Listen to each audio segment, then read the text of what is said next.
Ladies and gentlemen on YouTube, Natural Born Driller, welcome, finally, after 3 years, most likely, since 2018, the longest overdue past reviews for New Japan Pro Wrestling. Finally, now we're to Ring of Honor and Lucha Underground, still working on that. And some other things too, we're to Pro Wrestling. And yeah, so just want to get that out of the way. So, what do I start with? What pertains to New Japan Pro Wrestling, the show from January 27th, 2018, and also from January 28th, 2018, what pertains to 2 nights of the new beginning that happened in Sapporo.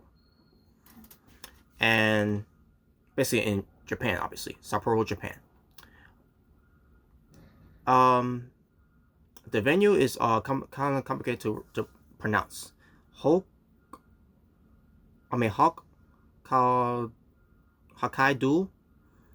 Professional Sports Center. So yeah, what I'm about to do right now is go through night 1 with the attendance of 4,862 New Japan fans in attendance. I'm gonna go through that first. So yeah, I'm gonna go through the first night of the new beginning in Sapporo, Japan.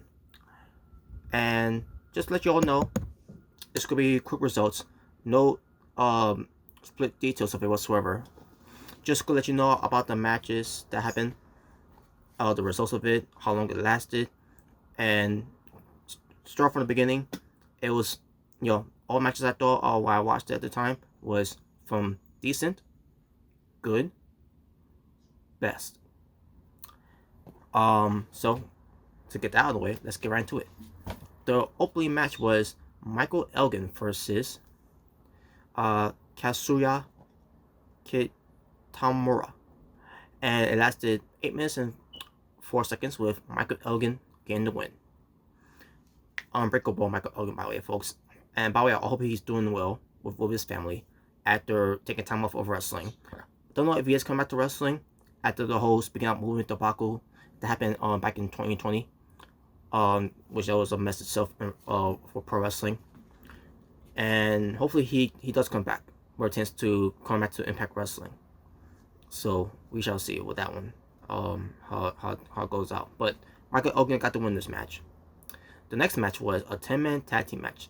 Lasted 8 minutes and 6 seconds with Jushin Thunder Liger, Kushida, Hiroshi Tenzan, Ryusuke Takuchi, and Tiger Mask 4.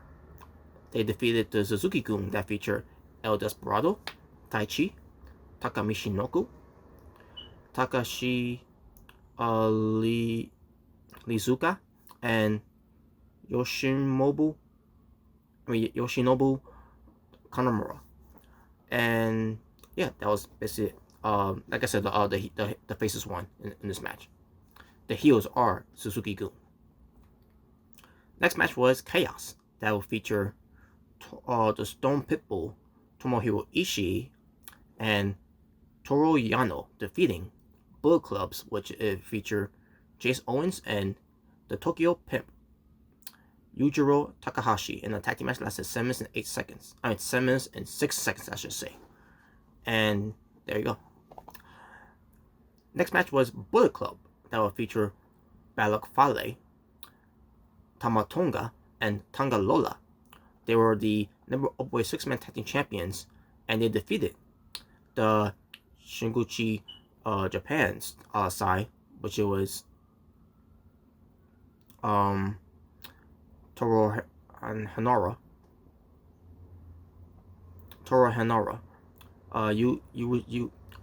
Ryusuke Takachi. Yes, he wrestled twice, by the way, folks. He basically pulled up the double duties, and Toki Makabe, who's also part of the team as well. The number of 6-man tag team championship match, obviously a 6-man tag team match, lasted 9 minutes and 15 seconds. So yes, Bullet Club, they came as champions and they came out as champions in this one. Basically, again, the Tonga family. Basically, that's what it was. The of Balak Tamatonga, and Tangalola. Then we get to Bullet Club, that feature at the time when they were part of Bullet Club, the American Nightmare, Cody Rhodes, and the Hangman Adam Page, and the villain Marty Scurll, in a 6-man tag team match defeating Taguchi Japan, which it was that featured David Finlay Jr., Juice Robinson, and Kota Ibushi, who was not part of the faction, by the way. Kota Ibushi is his own man, but he was part of that team, and they ended up losing a 6-man tag team match that lasted 10 minutes and 47 seconds. And there you go. Next match was representing Los Ingobernables de Japón, one of my favorite factions in New Japan Pro Wrestling, next to Bullet Club and Chaos, and also Suzuki-gun. But my number one is Los Ingobernables de Japón, and they feature Hiromu Takahashi and Tetsuya Naito defeating Chaos, which it was representing by Will Ospreay and Yoshihashi. A tag team match less than 11 minutes and 19 seconds. And there you go. Then we get to the next match. It will feature Chaos that had Gedo, Hiroki Goto, and the Rainmaker, Kazuchika Okada, defeating members of Los Ingobernables de Japón, which was Bushi, the King of Darkness Evil, and Kosuke Sanada. A 6-man tag team match lasted 11 minutes and 54 seconds, I should say. And there you go. Then we get to the Elite,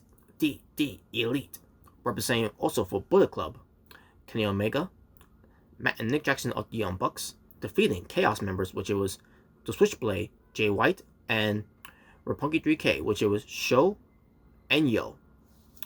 A 6-man tag team match lasted 10 minutes and 53 seconds. And there you go.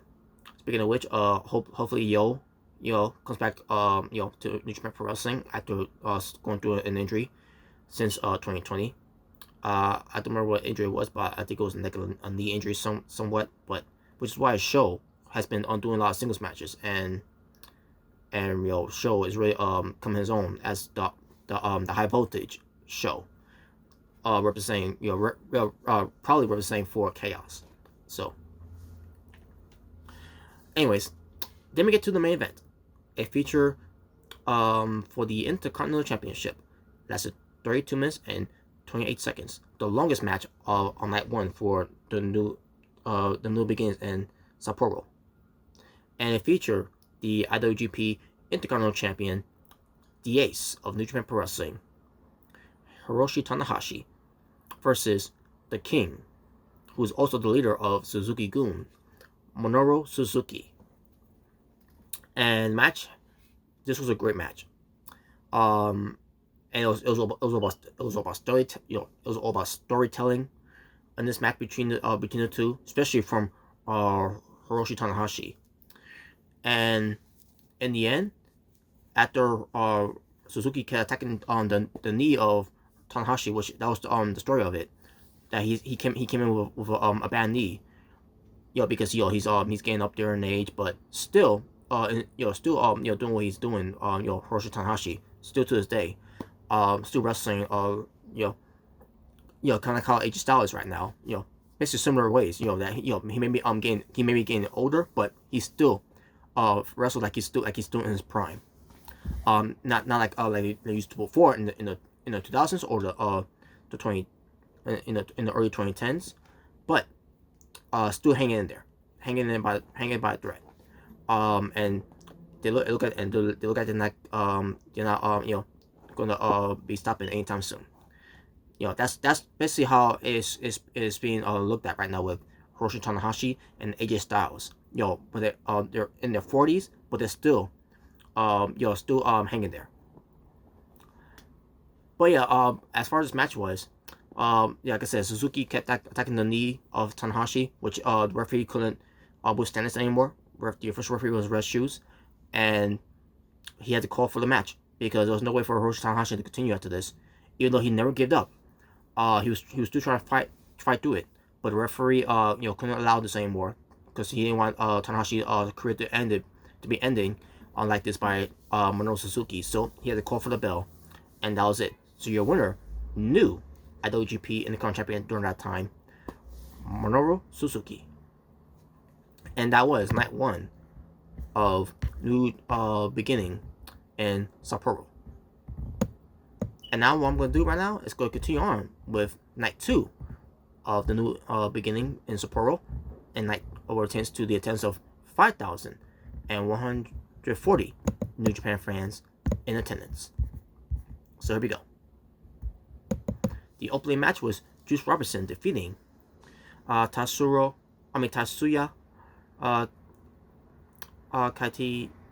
Katimura.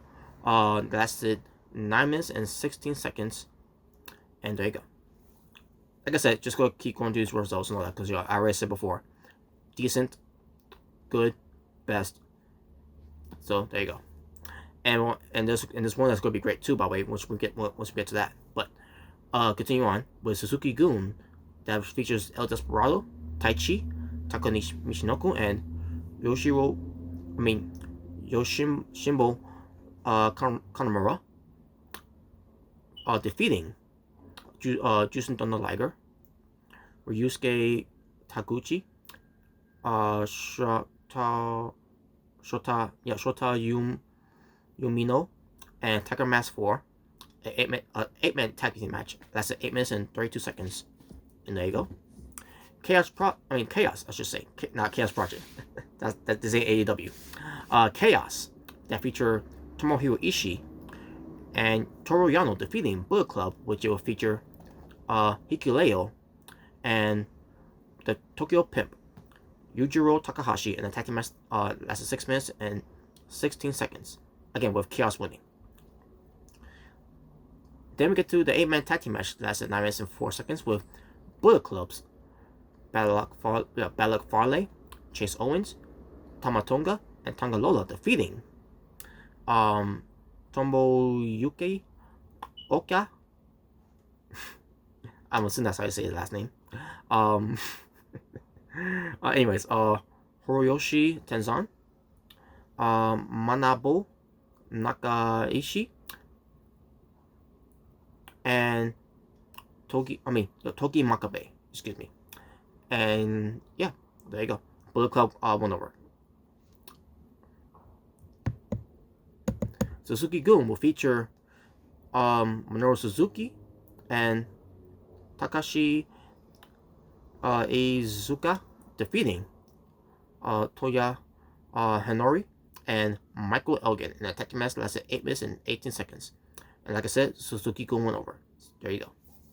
Then we get to a 6-man tag team match that lasted 10 minutes and 30 seconds with Bullet Club that feature the American Nightmare Cody Rhodes, the Hammerhead Adam Page, and the villain Marty Scurll defeating David Finlay Jr., Kota Ibushi, and Kushida. And like I said, Bullet Club went over. There you go.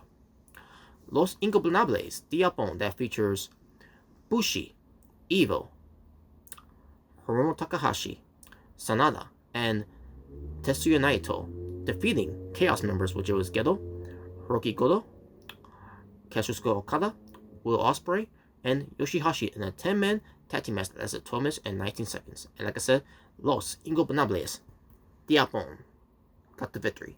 There you go. Roppongi 3K that feature Sho and Yo defeating the Young Bucks of Matt and Nick Jackson to become the IWGP Junior Heavyweight Tag Team Champions in 22 minutes and 34 seconds. And that this match I thought was one of the best tag team matches I saw. Obviously, because the Young Bucks and because of these new tag teams, starting back in 2018 and or I think it's in 2017, but I digress. Of Roppongi 3K again with chance to Sho and Yo. These are the new versions of Roppongi, since there's no more of Roppongi Vice of Trent Beretta and Rocky Romero, which by the way Rocky Romero was managing these guys, always managing these guys. But yeah, which is why they're the new generation, the new versions of Roppongi as Roppongi 3K. So, and then we get to the main event.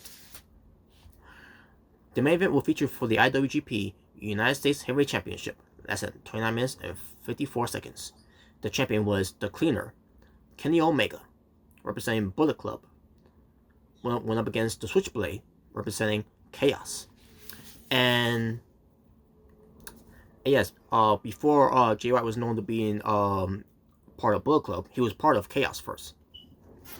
At first, he wasn't part of Chaos, but that's a different story. That'll be another story. Anyways, but this match was great. This was I remember this being a great match, a great main event match, especially with Jay White selling, and also playing possum at one point to versus King Omega, and that's also been one of his stick too, by the way, because even though he's part of Chaos, but he was still a heel that he couldn't be trusted, which makes me think of why Kazuchika Okada decided to bring in Jay White into Chaos in the first place if he couldn't be trusted.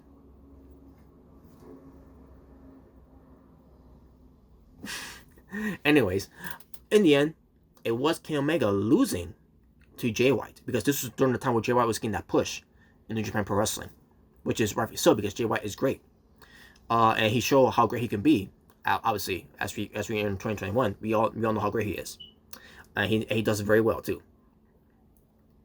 So yeah, that was it. That one. Same happened afterwards too, like Bullet Club coming out there. The Hangman Adam Page confronts Jay White because he wants a shot at the title next. Kenny Omega backs off the Hangman and then gives the belt to Jay White, and then he pushes Jay White out, because Jay White is all about disrespect. He has no respect and all that, whatever. Also, we get Cody Rhodes coming out. We get Marty Scurll coming out. We get the Young Bucks coming out. We get Chase Owens and Yujiro Takahashi coming out as well. Try to cool things down because Cody Rhodes and Kenny Omega was not getting along.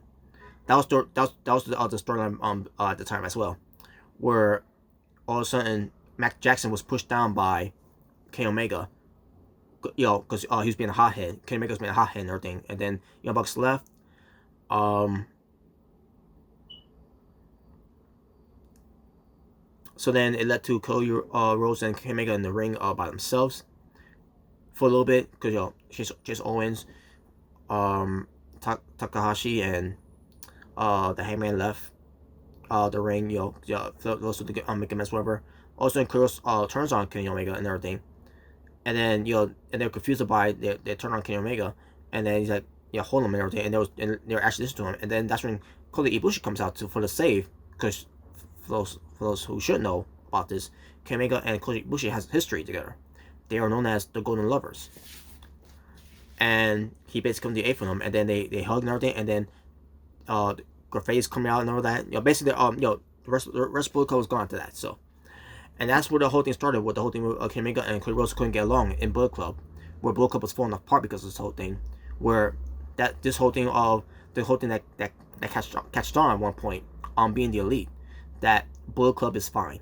It was because of Cody Rhodes. Bullet Club is fine. So there you go, folks. So yeah, there you go.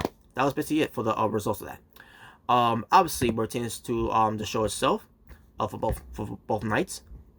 Which one I thought was better? Well, night one, I'm gonna give night one an 8.5 out of 10, and as far as night two, I'm gonna give night two a 9.5 out of 10. Night two was better. But still, both shows were still great. So overall, in general, for the new beginning in Sapporo of 2018, I'm gonna give it a 9 out of 10.